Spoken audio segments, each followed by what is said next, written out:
Presiden ke-6 Indonesia Susilo Bambang Yudhoyono menyampaikan pidato kebudayaan di Taman Ismail Marzuki, Jakarta pada Kamis 24 Agustus 2023.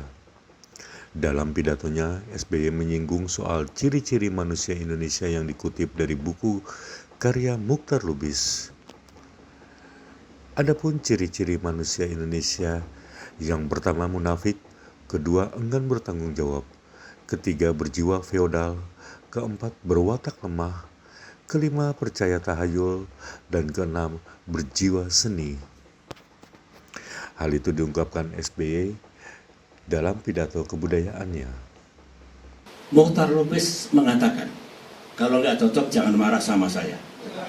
Marah kepada mendiang Muchtar Lubis, orang yang juga saya hormati. Ada ciri manusia Indonesia. Pertama, munafik. Kedua, enggan bertanggung jawab. Ketiga, berjiwa feodal. Keempat, berwatak lemah. Kelima, percaya tahyul. Nah, yang keenam itu teman-teman seniman suka, berjiwa seni. Dari 6 itu sepertinya yang 5 konotasinya negatif. Hanya 1 yang positif, yaitu berjiwa seni artistik.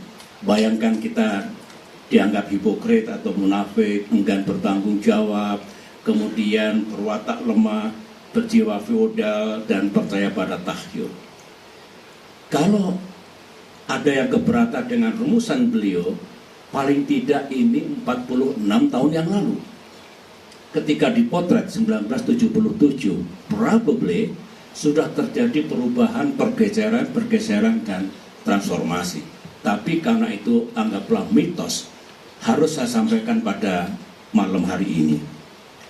Kemudian masuk saya bagian kedua, apa kata Husain Alatas dalam bukunya Mitos Pribumi Malas. Sebetulnya Pak Husain Alatas ini tidak mengatakan pribumi Indonesia malas, bukan.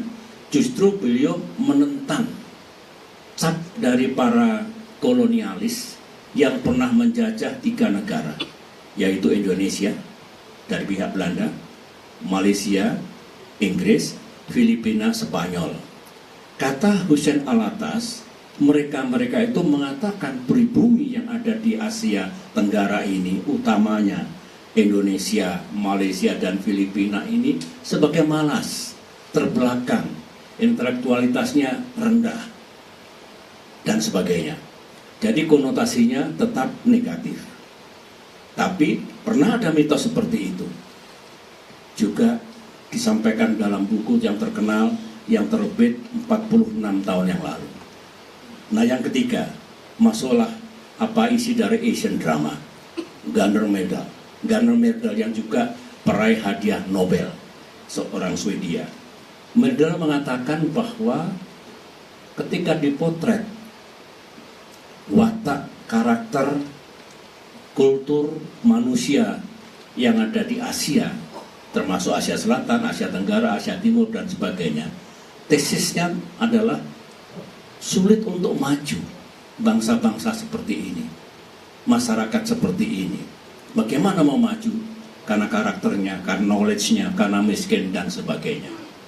Inilah 3 mitos yang menghantui kita semua, Indonesia dan juga tetangga-tetangga kita, tentang cap ya, yang dikatakan baik Muchtar Lubis tadi, kemudian pemerintah kolonial, dan kemudian Gunnar Myrdal. Saya belum membedah benar atau tidak benar mitos itu, real atau tidak real. Saya kira semua bisa menggunakan akal sehatnya, pemikirannya secara terbuka, dan nanti akan saya sampaikan pandangan saya.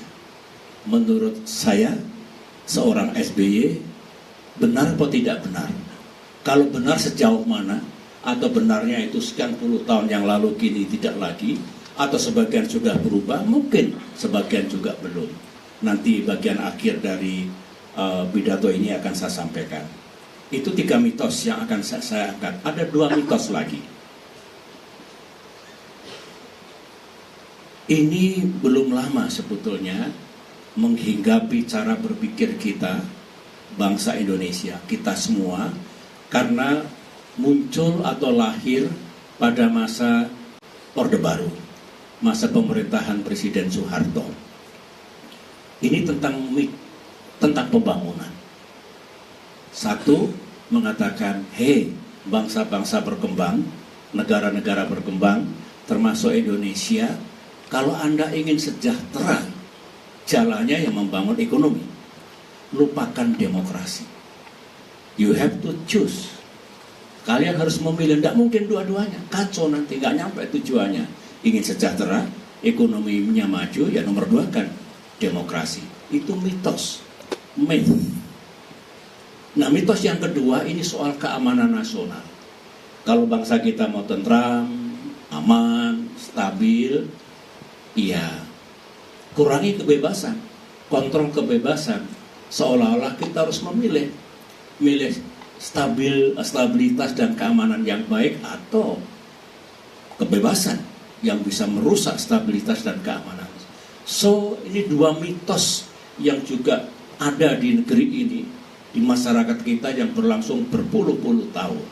Seolah-olah kita tidak bisa dua-duanya dan kita tidak kalau tidak memilih tidak akan sukses. Inilah kelima mitos yang saya angkat pada malam hari ini. Nah, bagaimana kita? Bagaimana Indonesia ke depan ini? Pendapat dan pemikiran saya adalah mitos yang diangkat itu terkait dengan konteks waktu, konteks ruang, konteks keadaan. Menurut saya, oleh karena itu, mungkin dulu begitu.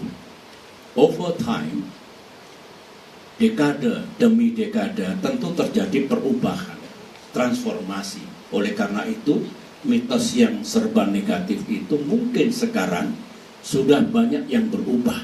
Mungkin juga masih ada yang ada pada diri kita, masyarakat Indonesia, manusia Indonesia maupun bangsa Indonesia.